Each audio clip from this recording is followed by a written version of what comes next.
దేశంలో నరేంద్ర మోడీ పాలనలో ప్రజాస్వామ్యాన్ని కూని చేస్తూ ప్రజాస్వామ్యబద్ధంగా ఉన్నటువంటి స్వయం ప్రతిపత్తి కలిగినటువంటి సంస్థలని బీజేపీ తన జేబు సంస్థలుగా మార్చుకుంది.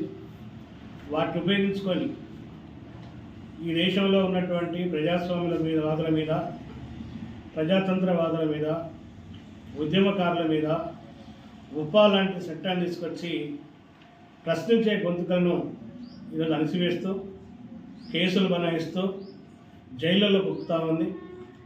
రెండవది, ఉన్నటువంటి వాస్తవాలను కాకుండా అభూత కల్పనల్ని ప్రచారం చేస్తూ పార్లమెంట్ ఎన్నికల్లో మూడవసారి నరేంద్ర మోడీ గెలవాలని, మళ్ళీ ప్రధానమంత్రి కావాలని చెప్పి ఉర్రూతలూగుతూ ఉన్నారు.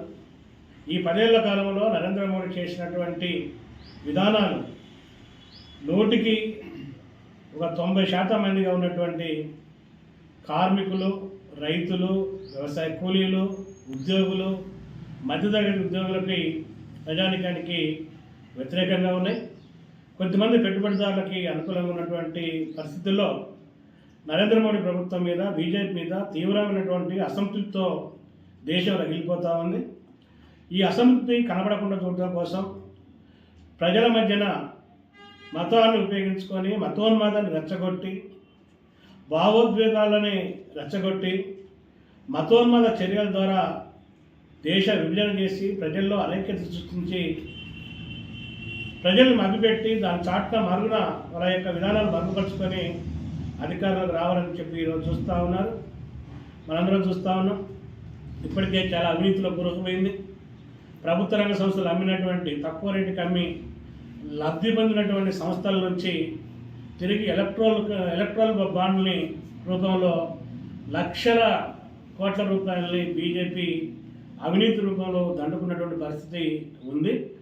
ఈ పరిస్థితుల్లో దేశంలో ఉన్నటువంటి ప్రజాస్వామ్యవాదులు, పోరాటం చేసేటువంటి ప్రజా సంఘాలను కూడా ఈ ఎన్నికల్లో బీజేపీని ఓడించాలి. బీజేపీ ఓడడం అంటే ఒక రాజకీయ పార్టీ ఓడడం కాదు. బీజేపీ ఓడడం అంటే దేశాన్ని రక్షించుకోవడం, ప్రజాస్వామ్యాన్ని పరిరక్షించుకోవడం, ఈరోజు ప్రజల హక్కుల్ని కాపాడడం అనేటువంటి భావంతో ప్రజలంతా కూడా బీజేపీకి వ్యతిరేకంగా ఈరోజు ఆలోచిస్తూ ఉన్నారు. తెలంగాణ రాష్ట్రంలో కూడా సిపిఎం పార్టీ బీజేపీని గెలవనీయకుండా, ఎదగనీయకుండా, పెరగనీయకుండా ఉండడం కోసం ఈ ఎన్నికల్లో మతోన్మాద కార్పొరేట్ బీజేపీని ఓడించాలని, వామపక్ష లౌకిక శక్తుల్ని గెలిపించాలని, పార్లమెంట్ ఎన్నికల్లో ఈ శక్తుల్ని పార్లమెంట్కి పంపించాలని చెప్పి తెలంగాణ రాష్ట్రంలో నిర్ణయం జరిగినాయి.